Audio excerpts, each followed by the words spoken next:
Bonjour et bienvenue sur TV Land, votre télévision locale. Nous suivrons dans l'édition de ce mercredi 26 août une patrouille forestière sur Souston avant de nous rendre à Cabreton pour le concert du festival de jazz du vendredi soir. Nous retournerons ensuite à Dax suivre le plus petit entierro du monde, le radio-crochet des enfants, et nous suivrons le 4e épisode des tribulations de nos journalistes au cœur des férias.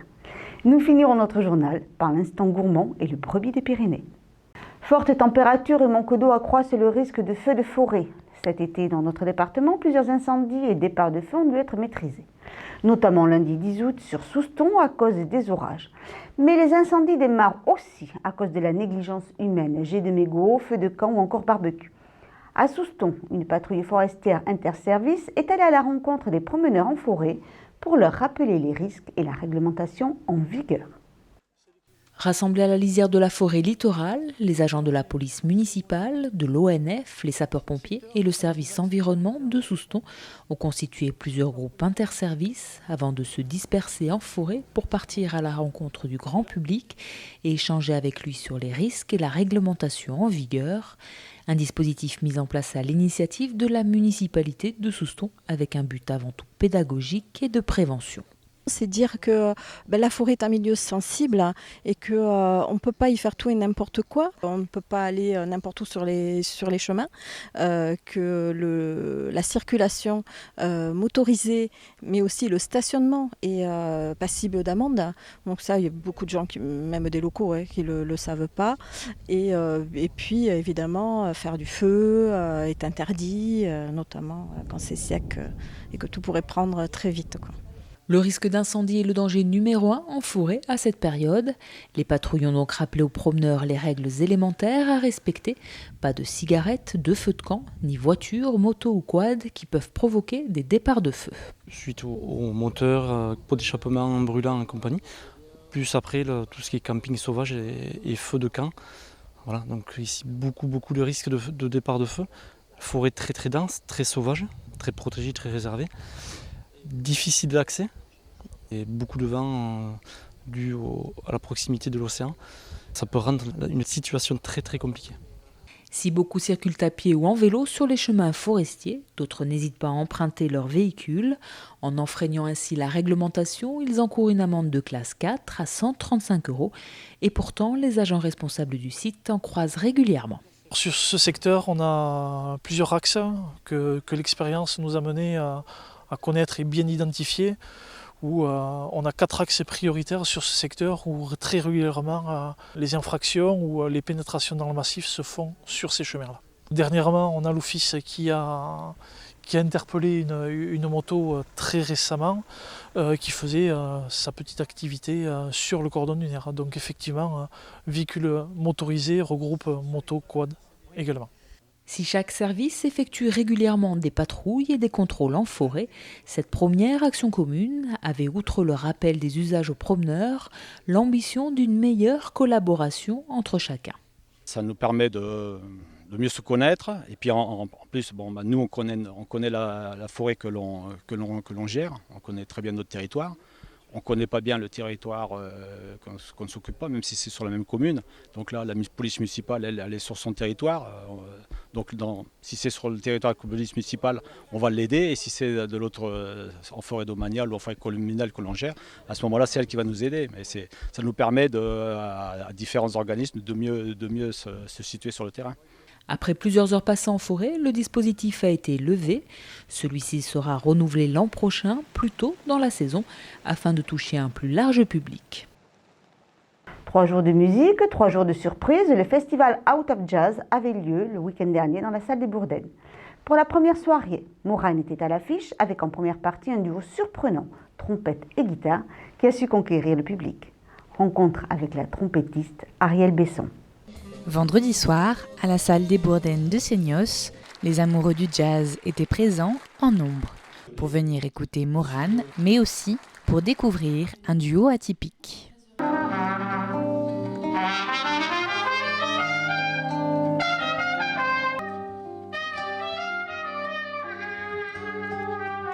En fait, il y a 12-13 ans, on s'est rencontrés grâce à des amis en commun. C'est Mathieu Chazerin, qui est un batteur, qui habite pas très loin, qui est de Agen, et Daniel Ivinec, un contrebassiste, qui nous ont invités à venir jouer pour un concert dans un club de jazz à Paris. Et donc c'est là où on s'est découvert en concert en fait. Et moi je suis rentrée à la maison avec des petites étoiles dans les yeux. Je dis mais c'est qui ce musicien incroyable, j'avais jamais entendu quelqu'un qui jouait comme ça.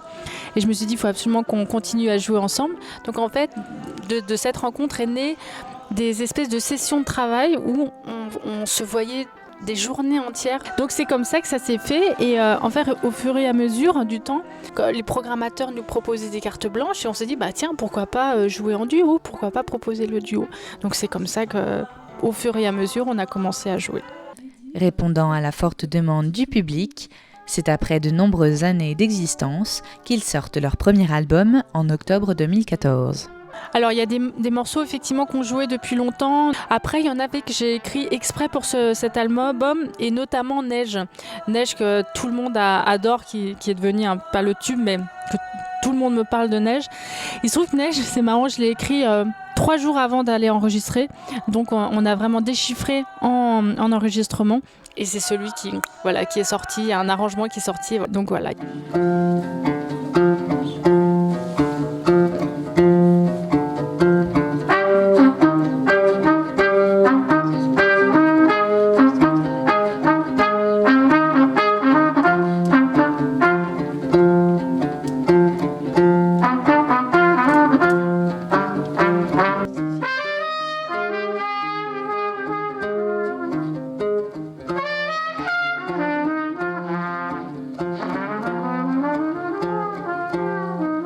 C'est atypique, c'est comme formation, il n'y a pas de voix, il n'y a pas de piano, c'est pas juste Nelson, brésilien, il fait la bossa nova, un rythme et puis moi je fais mon thème. On est vraiment dans une interaction et qui change et qui évolue tous les jours.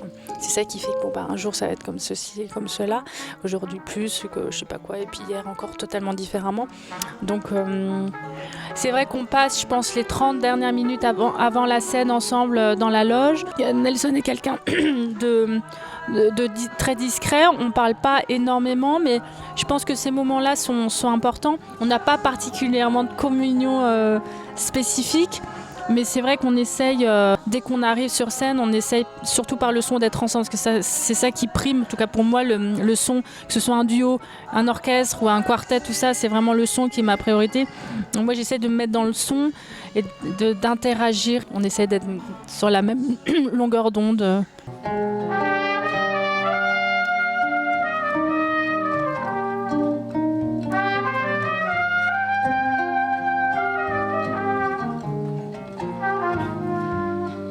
Sur la même longueur d'onde que le public également, pour qui cette première partie est une bonne découverte.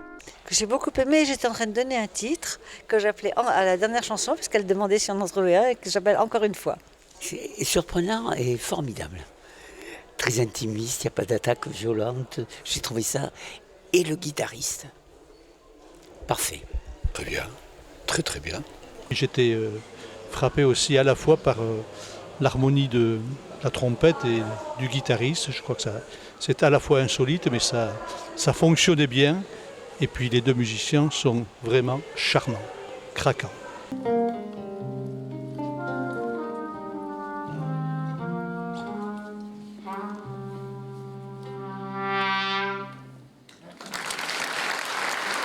Retour sur Dax maintenant avec le plus petit Encierro du monde, organisé par la Peña Campo Chao. Explication.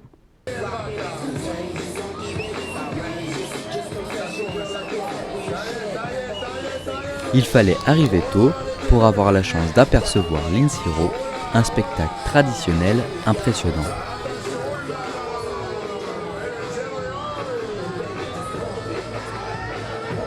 Voilà, on a 800 personnes à peu près.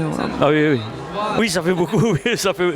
Il y en a du reste qui ont crié aujourd'hui, on est comme des sardines.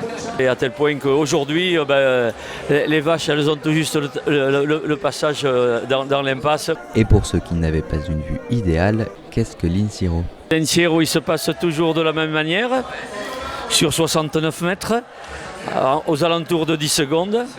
Et donc le principe, c'est exactement ce qui reflète les fêtes, surtout du Campo Chao, dans laquelle nous sommes allés de nombreuses années, à savoir qu'on fait un lâcher de bêtes. Bon, il y a des taureaux ici, c'est plus petit. Et qu'ensuite on organise une capea. Donc nous on rentre dans ce système-là à notre niveau, c'est-à-dire, je ne veux pas dire une parodie, mais enfin une copie en petit de ce qui se passe dans les pueblos en Espagne. Et pour une petite Inciro, quoi de mieux que des petits toreros? À la base, une idée de passionnés désirant partager cette culture. Et il y a 22 ans, on a eu un coup de folie d'aménager tout ça qui était en friche et de créer une petite placite avec l'idée de faire le plus petit encierro du monde. On voulait surtout promouvoir la tauromachie, donner la possibilité à des gens qui n'ont pas l'opportunité dans les ganaderies espagnoles de pouvoir savoir ce que c'était de se mettre devant une vache. Un Inciro décalé qui suscite la curiosité de tous. On a beaucoup de gens qui viennent participer à ce que nous leur offrons, c'est-à-dire du folklore, de la tradition et puis de la bonne ambiance. Et donc je pense que sur le plan pédagogique c'est très important. Et puis pour transmettre la tradition taurine que nous voulons sur Dax, quoi. Les plus téméraires du public ont donc à leur tour pu s'essayer à cette pratique.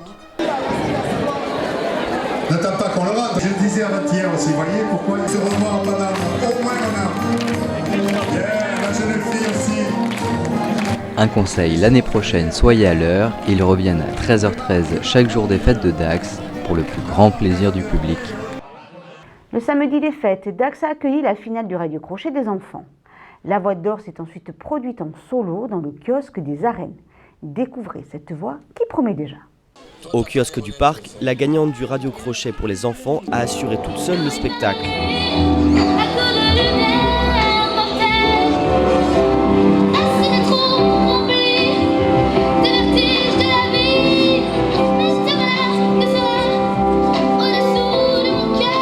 Je venais tous les ans pour les férias. Et puis une année avec mon père, on est venu voir la finale et j'ai décidé de m'inscrire avec mon père.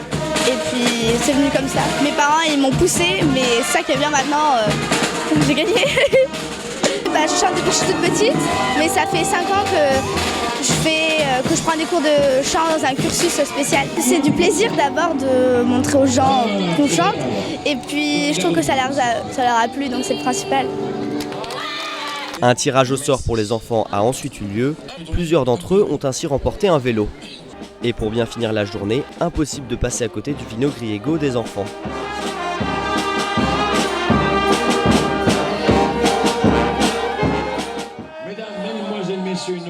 Et maintenant, retrouvez le 4e épisode des découvertes de Dax par nos 2 journalistes. Aujourd'hui, l'Amicale du Gond.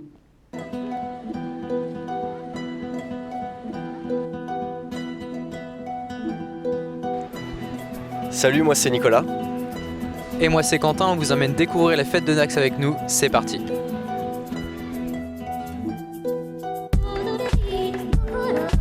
Est-ce que vous pouvez nous expliquer un peu où est-ce qu'on se trouve là actuellement?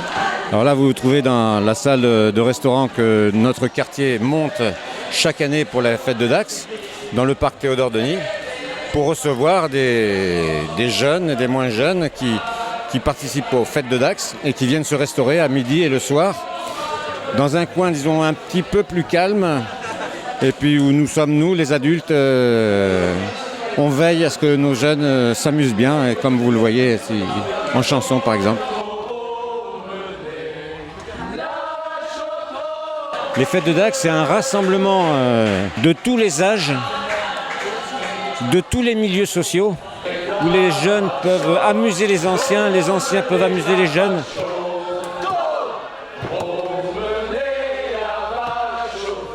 Et puis j'aime bien être dans la fête en tant qu'adulte, là où les jeunes vont manger, vont se restaurer pour pouvoir tenir le coup, pour les apprendre à tenir le coup, à ne pas se laisser déborder par l'ivresse, quoi. Vous avez un peu un rôle de parrain, de mentor. Ouais, voilà, c'est ça, tout à fait, ouais. Et puis après, nous on est sur la fête, on est entre potes, on mange quand on le souhaite. On se dit allez on mange, bon ouais allez on mange maintenant parce qu'il y a les cousins qui vont arriver là-bas, donc voilà on s'organise. Justement, c'est l'heure de manger. de la tête de veau, du calamar, des frites, il y a un petit peu de tout. Alors on se met à table et on va goûter.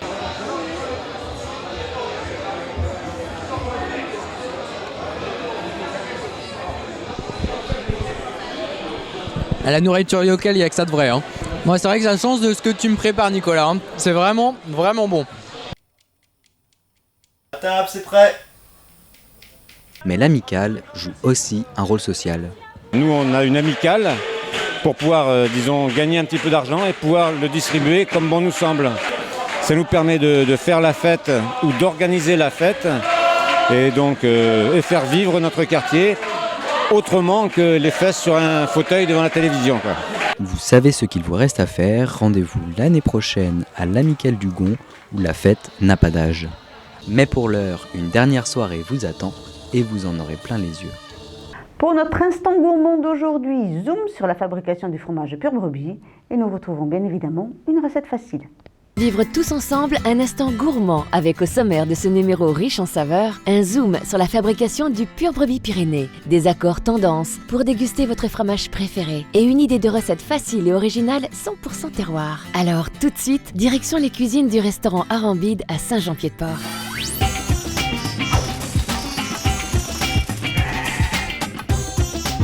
Chef, c'est quoi l'idée de la recette? Nous, au Pays Basque, on est habitué à manger le fromage de brebis avec la confiture de cerise noire. L'idée de la recette, ça a été de la rendre un peu plus originale et en la montant en millefeuille. Tout de suite, la liste des ingrédients. Pour commencer la recette, vous prenez de la confiture de cerise noire. Alors vous faites chauffer après cette confiture. Juste tiédir, hein, ça suffit. Ensuite, vous prenez un moule, ce que vous avez. Vous chemisez un petit peu avec du papier film. Là, j'ai taillé des tranches de fromage de brebis sur un demi-centimètre d'épaisseur, à peu près. Donc vous mettez une tranche dans le fond de votre moule. Alors vous mettez une couche de confiture. Voilà, de la confiture, il faut qu'il y en ait, on va dire, 2 fois moins que le fromage. Hein. Et ensuite, voilà, le principe du millefeuille, hein, vous montez couche par couche. Il faut qu'il y ait 4 couches de confiture pour 5 couches de fromage. Bientôt, la suite de la recette.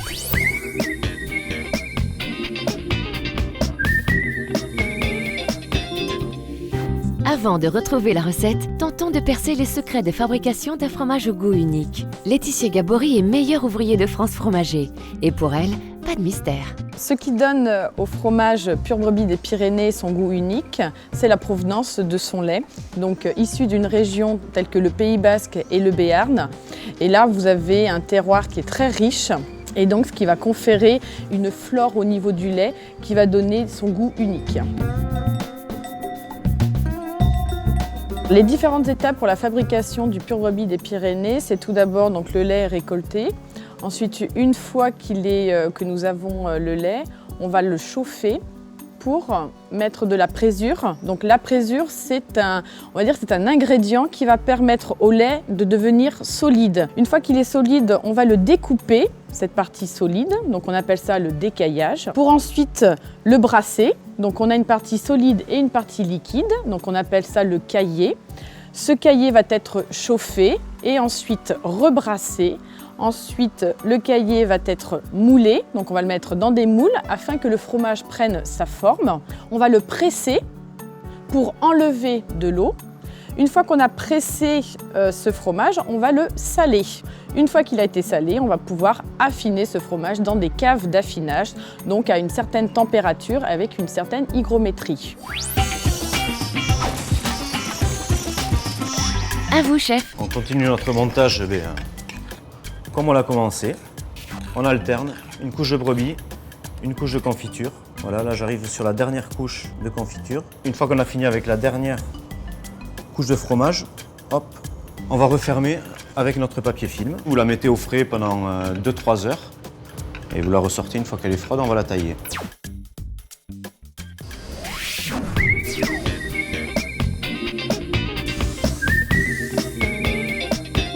Si vous êtes à la recherche de sensations différentes, d'accords tendances, regardez bien ce qui suit. Il y sera question d'un mariage étonnant à consommer malgré tout avec modération. Et oui, le pur brebis Pyrénées va encore se faire mousser. Donc sur cette bière épicée et puissante de style belge, Nous avons choisi un vieux brebis qui a du caractère. L'idée étant de faire correspondre la force du fromage avec la puissance de la bière. Nous allons ouvrir maintenant une petite saison italienne brassée avec de l'épeautre. On est sur une bière plutôt sèche, délicate, toujours sur les notes maltées, mais on est dans la finesse. Cette bière va très bien avec un jeune brebis des Pyrénées. L'idée de l'accord étant d'aller rompre le côté un peu crémeux du brebis avec cette bière sèche et désaltérante. Mais nous ne sommes pas au bout de nos surprises gourmandes. Direction le cadre zen de l'école du thé pour tester un autre mariage heureux. Alors dans l'ordre de dégustation, ce qui est intéressant, c'est de déguster le fromage tout seul, ensuite de déguster le thé. Ainsi, on a toutes les notes du thé qui apparaissent. La texture du fromage fond complètement, laisse libérer tous les parfums. Sur les fromages de brebis jeunes, on va proposer plus un thé vert de type thé vert chinois. Alors quand on l'associe avec un fromage de brebis plus vieux, on va lui associer un thé avec des notes beaucoup plus fruitées, plus boisées. Là, on est vraiment dans une alliance parfaite. Allez, on retourne en cuisine.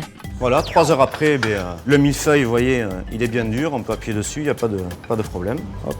On retire le cercle, on retire notre papier film.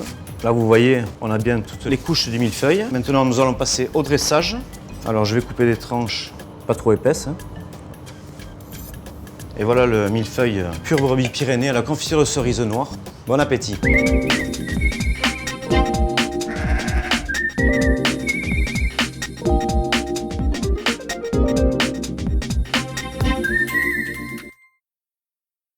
Voilà, cette édition est maintenant terminée. Je vous donne rendez-vous vendredi pour un prochain journal de TV Land, votre télévision locale. Je vous souhaite à tous de passer une excellente journée.